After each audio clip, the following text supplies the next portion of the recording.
Okay, everyone, please give us your best. Hello, everyone. Let's take a photo.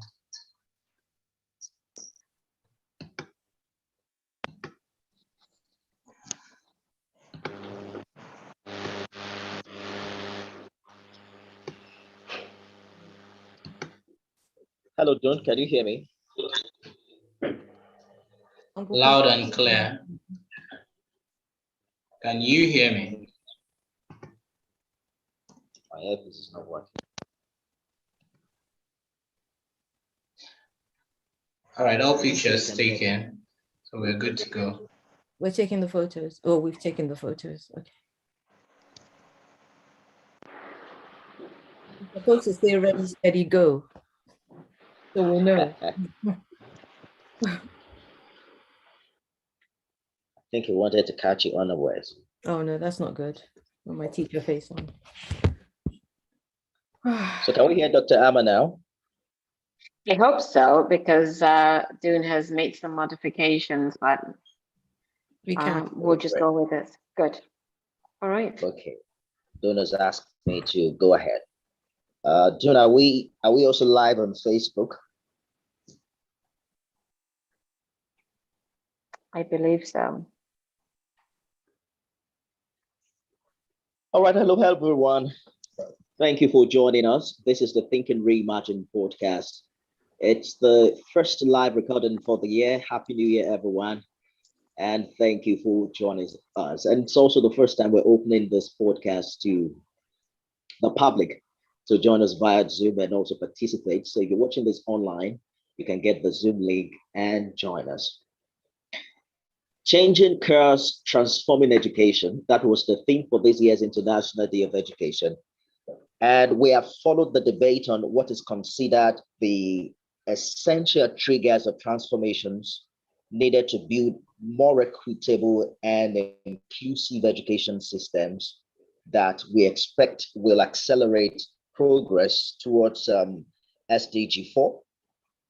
However, in Nigeria, the challenges are hydra-headed. Even though 7.2% of this year's budget is allocated to the education sector, which is an increase from 5.7 last year, we are still a long way to go in reaching what is the internationally recommended benchmark that countries should spend between 15 and 20% of their national budgets on education. So number one challenge is poor funding. Another one is the fact that Nigeria is the world's capital for countries with the highest number of out-of-school children. As we speak now, at least 10.5 million children are out of school in Nigeria. It's the highest figure in the world. So 1/3 of every Nigerian child is out of school. They say one out of 5 of every out-of-school children in the world is Nigerian. It is terrible. It's estimated that 35% of Nigerian children who attended primary school or who attend primary school do not go on into secondary school. That's half of Nigerian children not attending secondary school in 2021. Many of our children are out of school. That's another big challenge. You don't want to think of the impact of COVID-19 on education, the issue of insecurity, the number of schools that have been locked, and the list is endless. However, 2 names come to mind when you talk about insecurity in schools or the challenges that children who eventually make it to school now face. 12-year-old Sylvester Oromoni last year, the parents had the privilege to send it to a private school. I'm told they pay close to R1 million per session. But there are allegations that he was bullied. There were allegations that some people wanted to initiate him into a cult group in school, and he died. The case is currently in court. Perhaps the saddest one was the one this year, a 5-year-old Hanifa Abubakar, pretty girl. I mean, my heart was shattered into pieces because I read that story on the news. She was abducted by a teacher, the proprietor of the school. 100,000 naira was collected from her parents, and she was killed in Kano. It's a very sad tale. Let me introduce my guest to you. Dr. Amma is Executive Director, Live Abundantly. Ms. Abby is the founder of Parties Parenting Issues, and she's also a published author. Perhaps we'll be sharing more about her new book later this year. We're also joined by Adewale Ayotoye, who's a lawyer and a personal development coach. He lives outside Nigeria, but is currently joining us from Lagos, Nigeria, where he's enjoying his vacation. Peter Amanboy is actor, filmmaker. Thank you, ladies and gentlemen, for joining this podcast, and Happy New Year, everyone. I'd like to begin with Dr. Ama. So I have followed you for quite a number of years now, and I understand your passion for children. I'd just like to take your reaction to what appears to be a new form of insecurity experience in school for those children whose parents can afford to send them to school. And I'd like you to reference this, the 5-year-old Hanifa Abubakar story.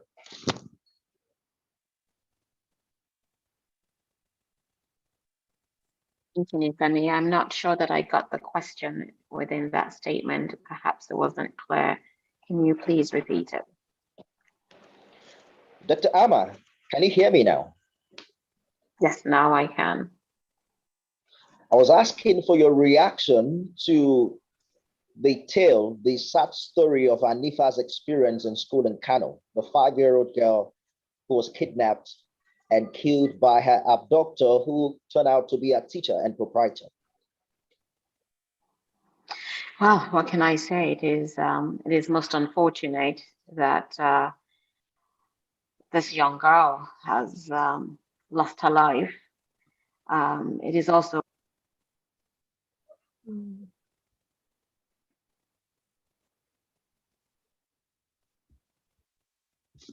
Dr. Ama, I think we lost your audio.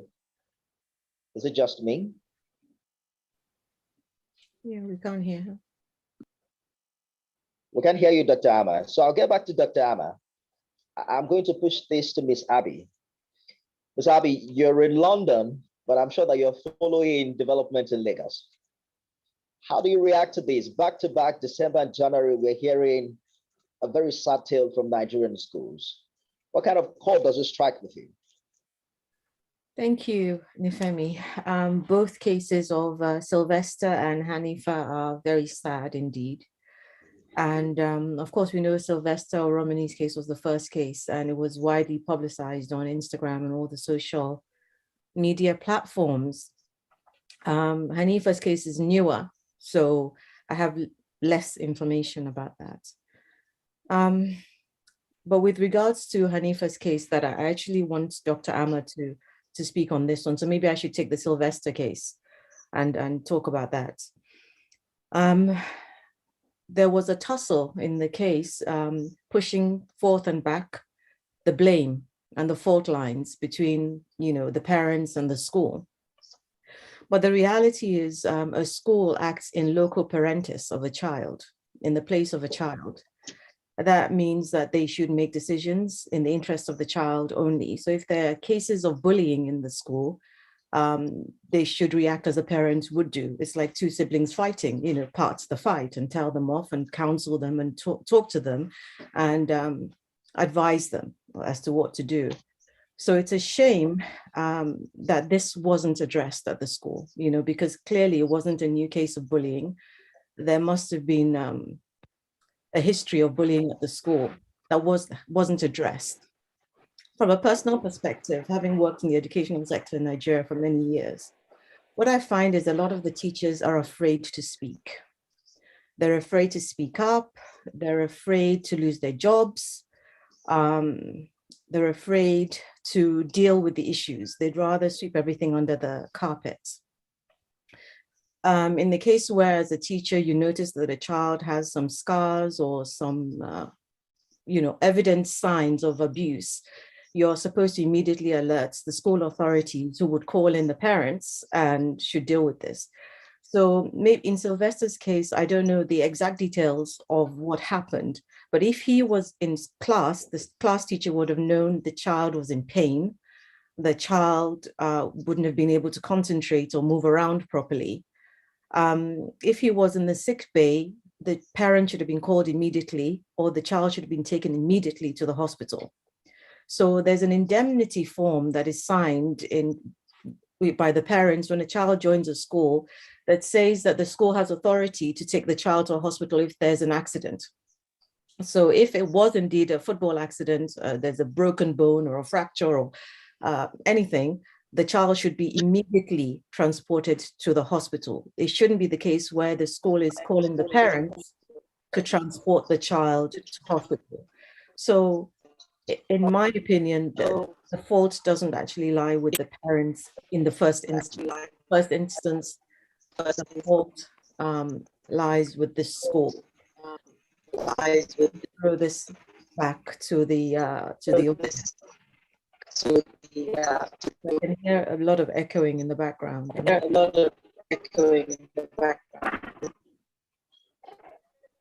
Christopher Fake, can you please mute your mic? Christopher Fake, June, I thought that we have a system in place to ensure that every other mic is muted. All right. So we're just going to wait a while to make that happen.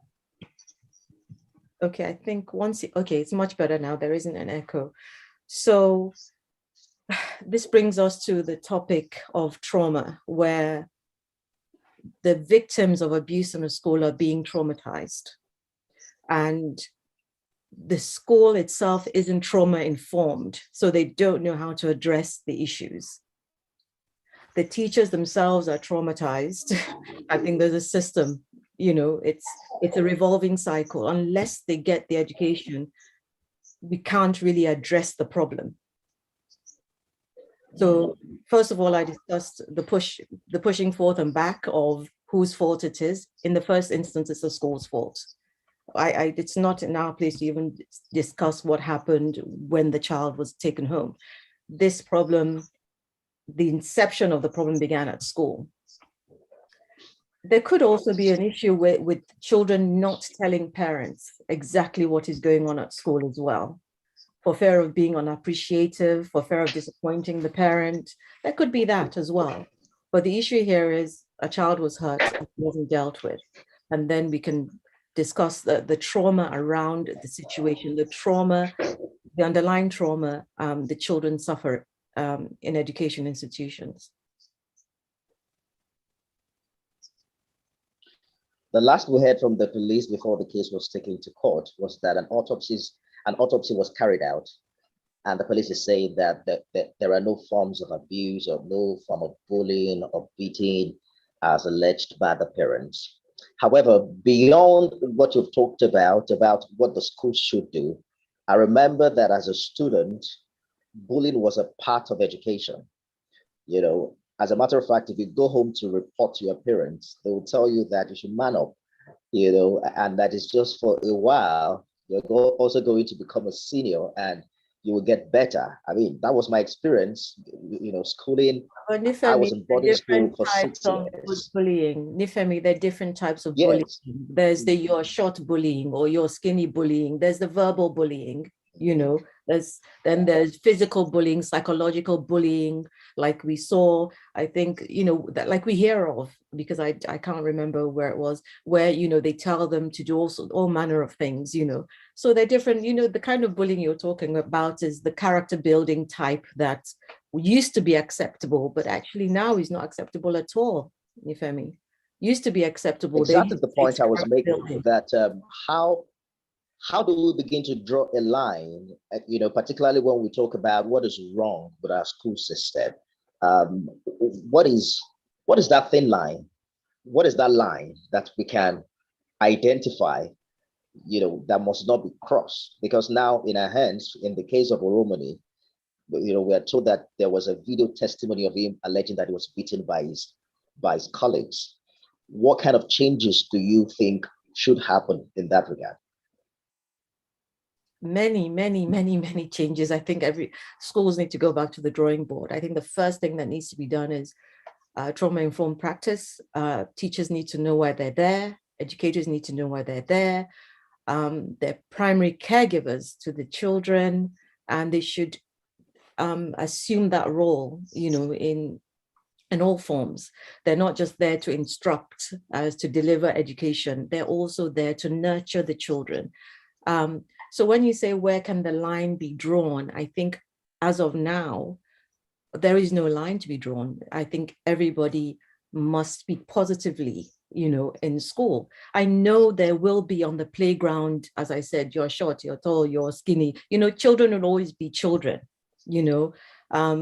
but then children must be taught also that if something sits uncomfortably with them, they must report it, because it goes from you're skinny or this to you don't have this, you don't have that, your parents are this, your tribe is this, it could go on and on and on.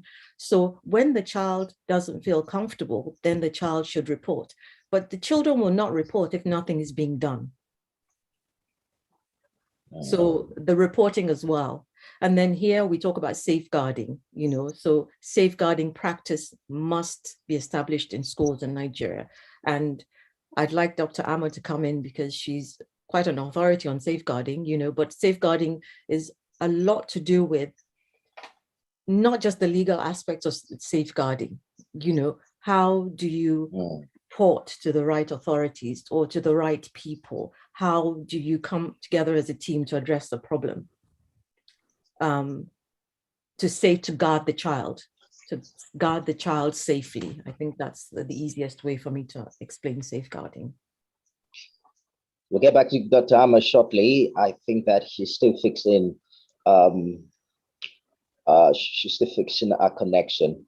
But let me hear Mr. Peter Boyo out on this. I just read a comment saying that no form of bullying is allowed in the school or should be allowed. And you're also saying that the teachers are not giving a good example to students in Nigeria when they get away with flogging and punishing their students. I remember that we had an event sponsored by Live Abundantly a couple of years ago. And even though flogging has been abolished in Lagos State, I asked the students if their teachers still beat them. Many of them answered in the affirmative.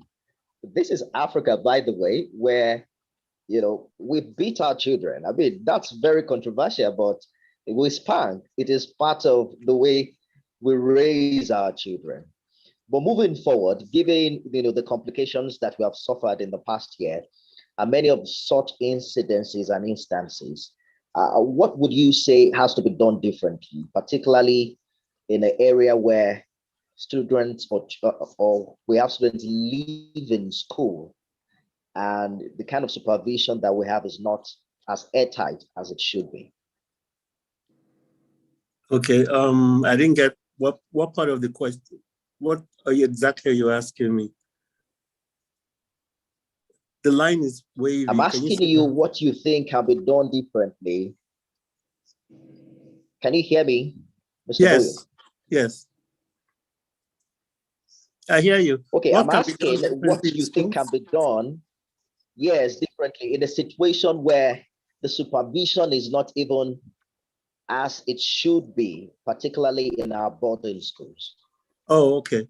Well, like I was sending a message, no form of bullying should be acceptable, be it verbal or physical or mental or what you want to call it, because abuse is abuse, bullying is bullying. There's no big bullying and little bullying. All bullying affects children the same way. And in the instance of the two students we're talking about, those were extreme cases of violence. Some of these schools are actually abuse. I don't call it bullying, I call it abuse. When you take a child and you flog that child and they're screaming and people are holding the child down, that is not bullying, that is not punishment, that is abuse. And I think it starts from the teachers, because if it's acceptable to the teachers, then the students, of course, are going to do it.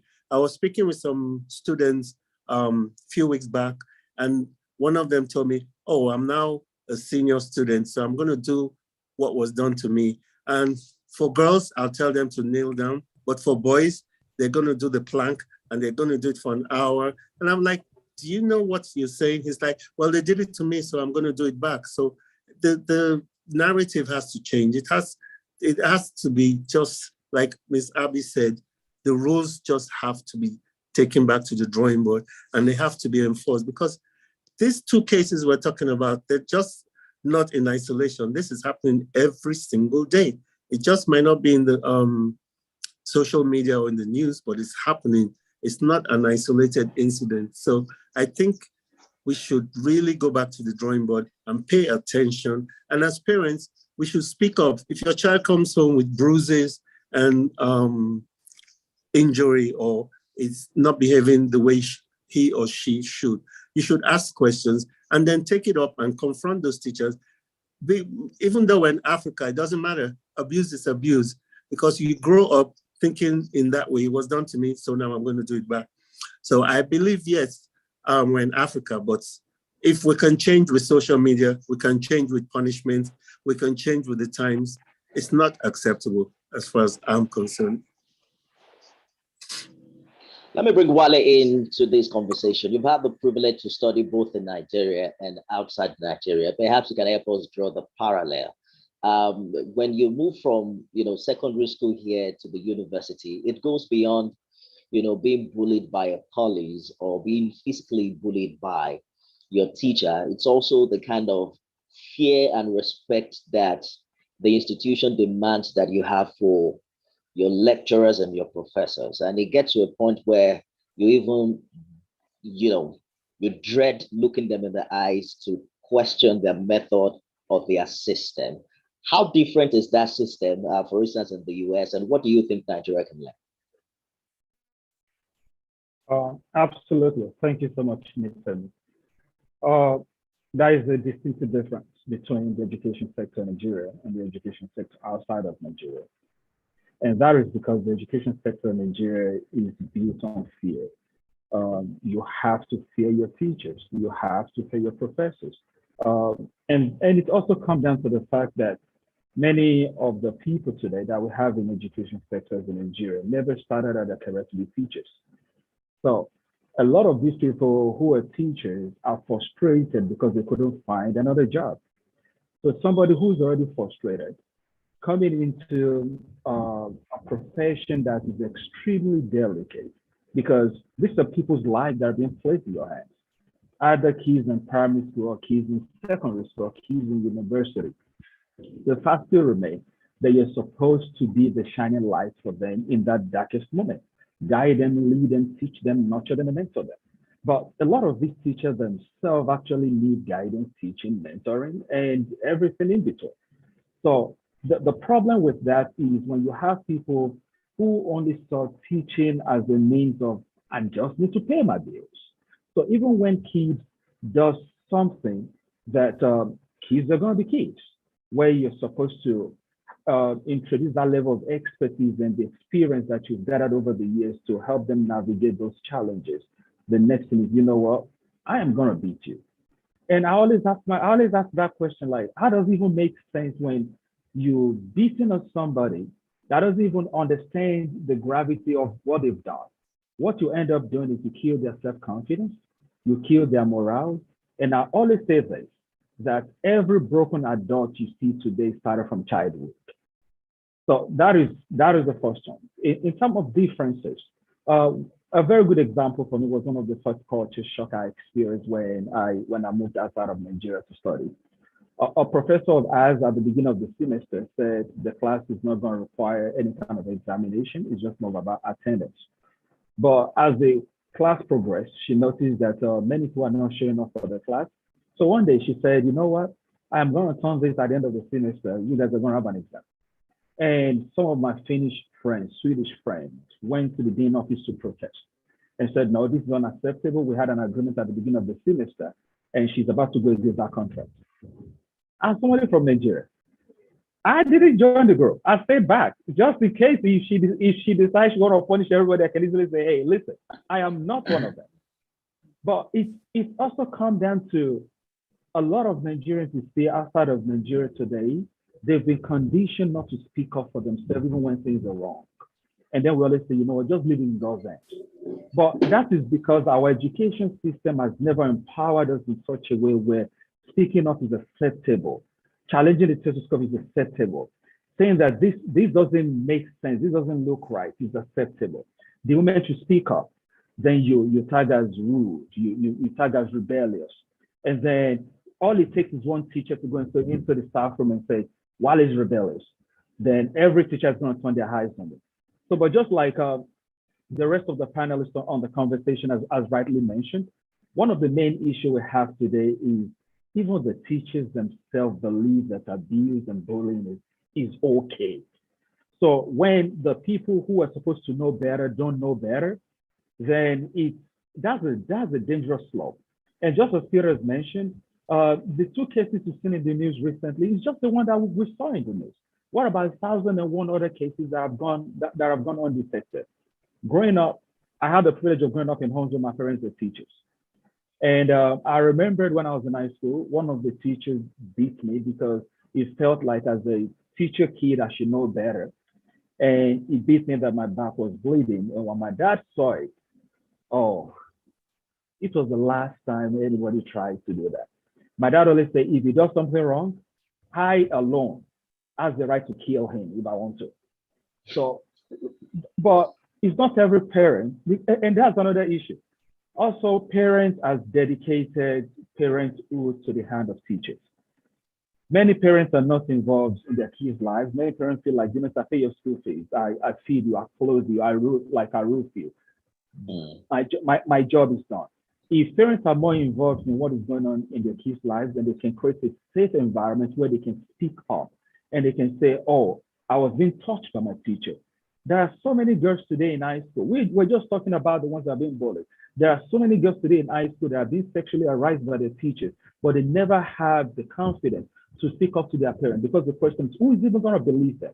Who do you want to believe? A 17-year-old girl or a teacher who's a 45-year-old? So until we start getting comfortable having this uncomfortable conversation, I don't think we're actually serious in making a significant headway. Absolutely, Wale. Thank you for your thoughts. I'm going to do one more round as we begin to tidy this up and also profile what we consider to be the solution. I'm told that Dr. Ama is back. Dr. Ama, the Hanifa Abubakar story is a big one.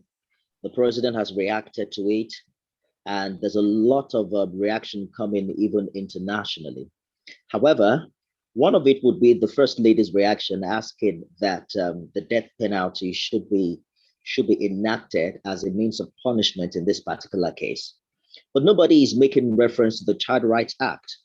Kano is still one of the about 7 states that are yet to domesticate it, even though Borno, Kebbi, and Yobe State House of Assembly are now awaiting signing into law by the respective state governors. Do you think that there's a way we can own situations and circumstances like this to demand that government does beyond reacting, but to institutionalizing laws that do have the capacity to change things? Dr. Hammond. Well, Nifemi, thank you very much for that question. And in reality, it's quite loaded, and you've asked multiple questions.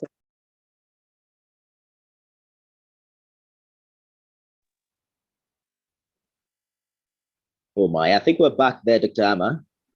Is it just me? I can hear her again. We can't hear her, but we could hear her when she was on the other one. Oh no, it's gone off again. Oh, Dr. Amma, I'll suggest that you use the other room where we're doing this.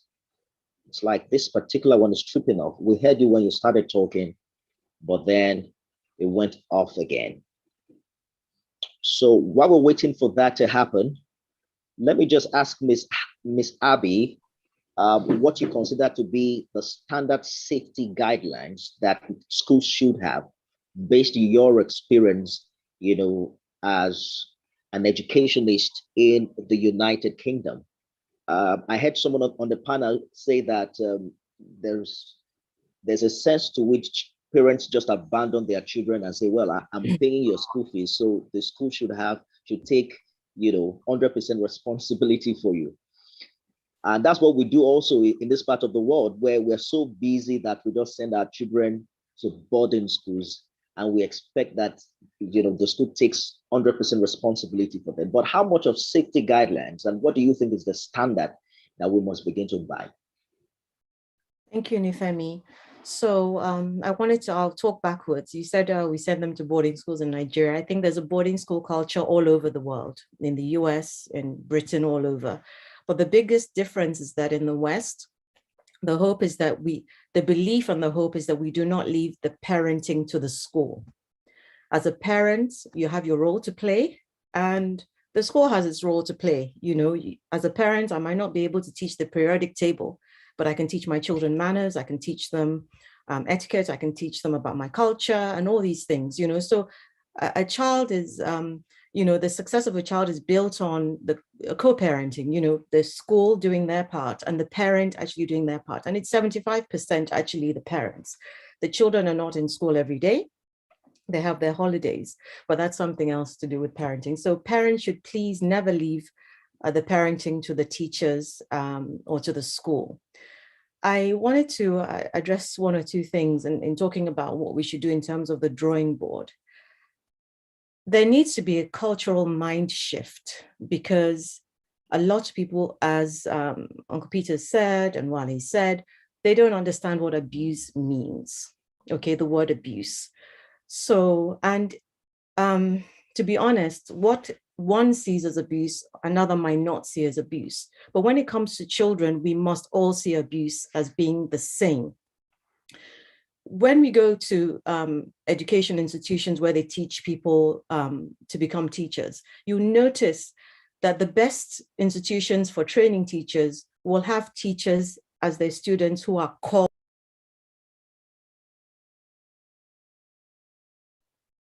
You've gone on it.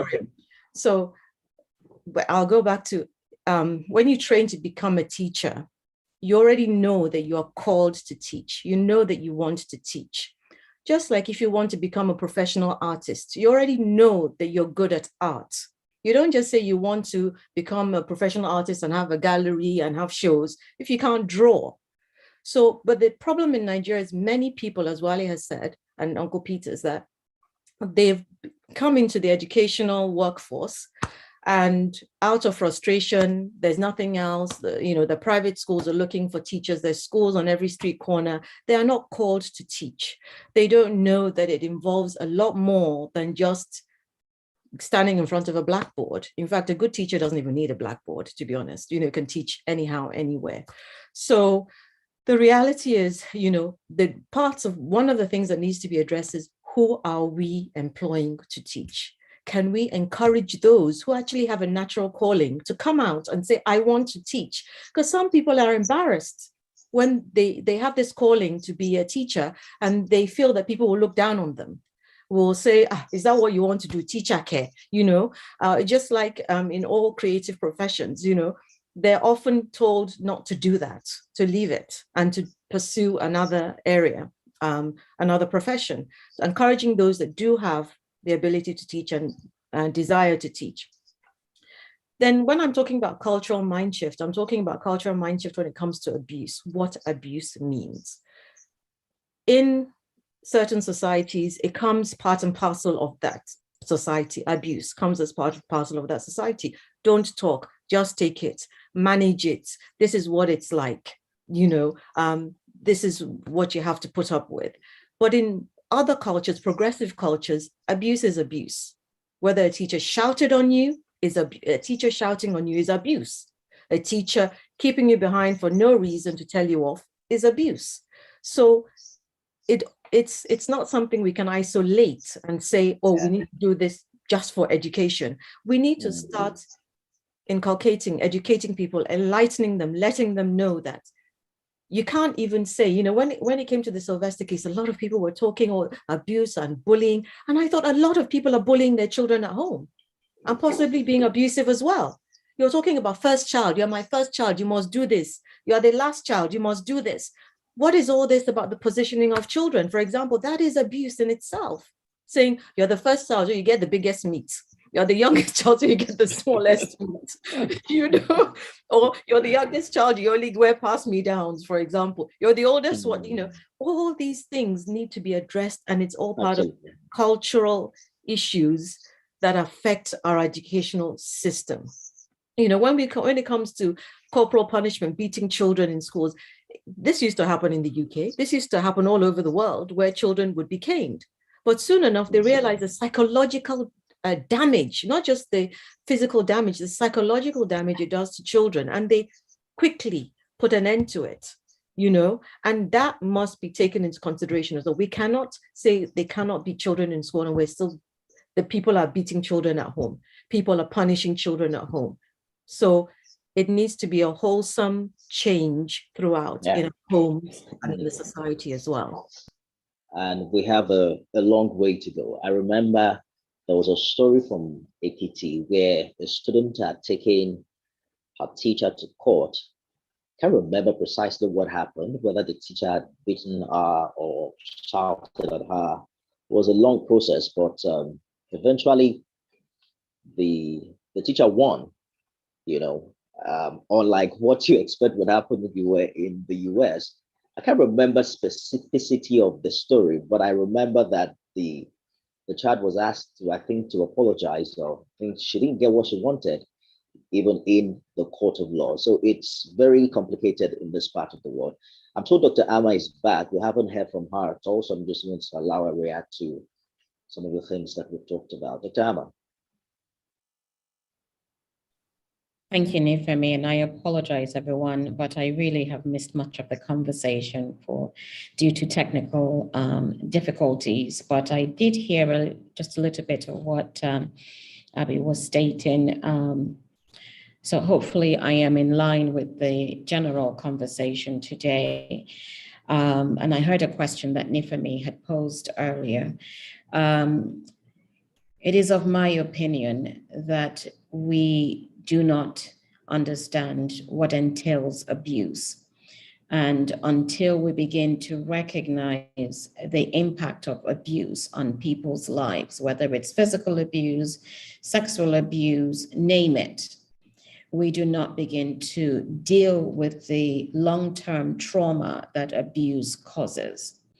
And things need to change for a society to progress. In Nigeria, we have people who are referred to as teachers, but I am not of the opinion that many of these people even understand what it means to be an educationist. They, in many cases, do not have the qualifications. There is no follow-up training as required elsewhere. And unfortunately, they defer to teaching because they have not been able to secure placement in other professions. That is not what teaching is about. You are gifted with the ability of impacting knowledge on another person, of developing a person, of helping them to grow and be part of society. And if you then abuse that by mistreating, denying people their rights, then you are then responsible for the damage that is caused, which they then go on to perpetrate later on in life. I am of the opinion that there are many reasons why the educational system in Nigeria needs to be revamped, whether it's financial, whether it's training, whether it's parent participation, whether it's stakeholders being responsible, whether it's having the right tools, the teaching aids. Then again, a good teacher can teach without all these teaching aids. But you need the teaching aids, you need the instruction, you need to understand what it means to bring children into a place, or adults who are learning, to impact knowledge and for it to be of use. So that there are many things that are going on here. We've got corruption, which it just affects everything that's going on.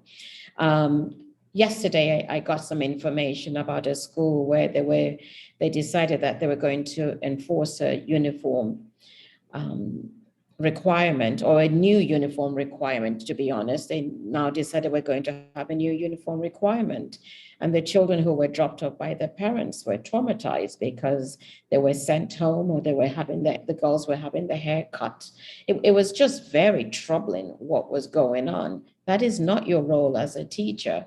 And really and truly, schools do sign an indemnity that limits what they can do to children. And in Nigeria, there is a Child Rights Act, which has not been enacted by all states, but it does state there how you treat children within school settings.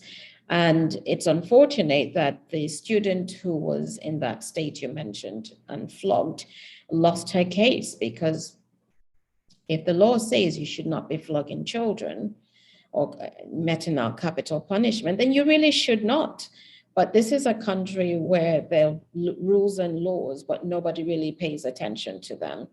And they are applied as, what's the word? Indiscriminatory. That's the word I'm looking for. So I don't know if I've answered the questions because I've come in at the tail end, but I do think that there's a lot that needs to be done to improve the educational system in Nigeria, and it's going to require all stakeholders be involved in the process, actively involved in the process. And there comes a time when we have to understand what is the real role of education. Because when we understand the real role of education, then we can do a better job of educating and helping children to learn the skills and behaviors that make them active, productive members of society. That's a long-term range. Thank you. Absolutely, Dr. Amma. We'll have some reactions from those who are joining us via Zoom. Sakurat Kuti saying policies on abuse in the educational sector need to be strengthened across schools and organizations. And she's also saying that there is need to provide professional development for educators to improve their teaching standards and hold them accountable for their actions. Parents should be encouraged to be involved in the development of their students or their children, and also provide consistent workshops for parents. Thank you, Sakurat, for your very incisive contribution.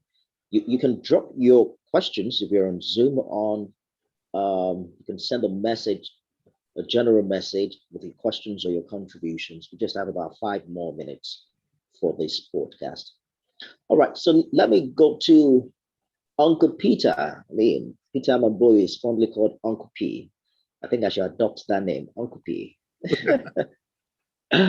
I know that you also deal with a lot of children. I was having a conversation with Wale earlier about how non-practical the education system is in Nigeria. You know, there was a time we had grammar school because we needed grammar. But we need more than grammar now. We need proficiency. We need tech. We need, we need leadership trainings. We have practical needs. So they're saying you have to turn polytechnics into universities. But we also need polytechnics. We need, when I was in secondary school, we used to have workshops. We used to have intro tech, as a subject. We don't seem to have all those very needed hands-on skills again as options for young people. It is perhaps why we have hundreds of thousands of them graduating now, and their only hope is to get a 9-to-5 job. How do you think that can change? And I'm not talking about how government can change that. I'm saying, how do you think, ordinary people can change their approach to education in such a way that they are paying for something they need and something that will indeed be beneficiary for them? Well, when you talk about education, the educational system has to change first and foremost. Like everybody on the panel has been saying, accountability, Dr. Amma mentioned, what is the education? But you're talking about grammar school and grammar and all that. Now, all students are talking about is getting by. Oh, I have to settle my lecturer. I have to get my papers. I need money to get my exam. That is not education. Education has just turned totally, I don't even have the words for it. So the educational system first has to change and has to go back to the drawing board. They have to be accountable for education and not business or all the corrupt, whatever. Universities are like, I don't even want to bring that subject now because half of the university graduates cannot make a complete sentence. THE is not the same as DAY. So that, I don't know if we're breeding semi-illiterates or what is going on with the educational system, but education has to go back to the drawing board, has to change, has to be accountable. It's not about going to a Montessori creche school and all those labels. It's about education, both formal, home education, like Miss Abby said, it's not just teaching them math and physics or English. Education starts at home. Parents should be accountable. Teachers should be accountable. The students should be accountable because they should have good examples. I can go on and on and on, but I think we have to go back to the drawing board, period. Absolutely. The challenge here in Africa and every other developing country, Wale, is that education is expensive, particularly quality education. You know, number one, it is expensive. Number two is that there's also a lot of attention on your qualification as against what you have the capacity to do. But I like to talk to younger people who have internet-enabled devices, you know, perhaps the importance of a tool like Google, the importance of continuous learning, and the fact that you can learn beyond the four walls of a school. What do you think has to change in young people who seem to think that education is far-reaching and that perhaps they even need to leave Nigeria to be able to, you know, to be able to get the qualification needed for the next level? That's a very good question. And my response is going to come back to a summation of what each of the speakers has rightly mentioned. I think the first thing is the mindset shift. Mindset thinking, I have to go through schools and then, oh, guess what now? I'm a lawyer, or guess what? I'm an engineer. But there is a disconnect between what the university or the colleges are teaching and what the workplace actually requires. We're still operating with the 1960s syllabuses that we have not awoken ourselves to the reality of 21st century. And now for the student, there is a sense of responsibility and ownership you have to take for your life. As much as we, right here, right now, we can talk about the education system itself, the syllabuses and all of that, but we cannot exclude the students themselves whose life is at the center of this conversation. For me, as an example, I find myself in a position and situation where all I have is just A, B, and C. I don't have the rest up to Z. It was my responsibility, taking individual ownership for my life and for my career, that I was able to like fill the rest of the gaps along the way. So there's a sense of ownership that needs to happen. And also we live in a society, especially in Nigeria, we live in a society that celebrates certifications more than the practical knowledge you can bring on the field. So part of it also comes down to we're changing and evaluating how we think. A lot of us today, we want to hire people. When we look, the first we're going to look, how many qualifications does this person have? I was giving Nifemi an example earlier about a young man I hired to help me manage part of my program in Africa. And he has a whole lot of certification, believe me. But when he came on job, this is somebody with a master's degree and every other certification in between. He can't write a single memo. And that is the least part of his job. And that is when I knew I'm in for trouble. And I started asking the rest of my colleagues who have had the opportunity and the privilege of working within the African space. And they started saying like, oh, you didn't get a memo. In Africa, it is certification first, because even when they want to hire, that's the first thing people look at. And I was like, what about the skill itself you bring to the job? They said, well, a lot of people don't look at that. So I think if our university curriculums and syllabuses can go back to a way where it bridged the gap, which what I love to call that was a project I did a couple of years ago, which is called Classroom to Boardroom. if we can find the sweet spot between the classroom transitioning to the boardroom transitioning, we will empower and strengthen our workforce. But if we keep having garbage in, garbage out approach, there is today in every sector of Nigeria, there is what I call the Nigerian factor. You see people who sit in high positions, holding key positions, and they are clueless as clueless. So when we take that back, it can help us when we bridge that gap between the syllabuses, and also when students begin to understand that I can be somewhere in Lagos and I have the opportunity to have online learning at a university in South Africa. There's a university in Chicago. But we should do that not because I want to be able to tell somebody, oh, you know what? I graduated from University of Chicago. We should do that because I want to acquire the knowledge and I want to be able to translate what I've learned into a practical society. Until we do those two things, I don't think we're ready. Absolutely. Adewale Ayotoye, thank you so much for your contribution. Lawyer, personal development coach. Ms. Abby is founder of Parties, Children's Life of London. Dr. Ama is in Lagos. That's why she's having a network meltdown. That's a joke. Most of us are in Lagos anyways. Peter Ahmed Boyo, actor, filmmaker. I think we had a great conversation today. Thank you so much for sharing your thoughts. This was supposed to last for 30 minutes. I think we've done 1 hour. I have to improve my interview skills to be able to make you guys to talk shorter subsequently. But I think I had a nice time. And I want to say a very big thank you to everyone who's joined us on Zoom. I can see Jerry Rhymes, Sakirat Kuti, Christopher Fakeye, and a host of others that I can't see from my device. Thank you so much for being a part of this episode. I am Nifemi Oguntoye. We'll see you again. Bye. Bye.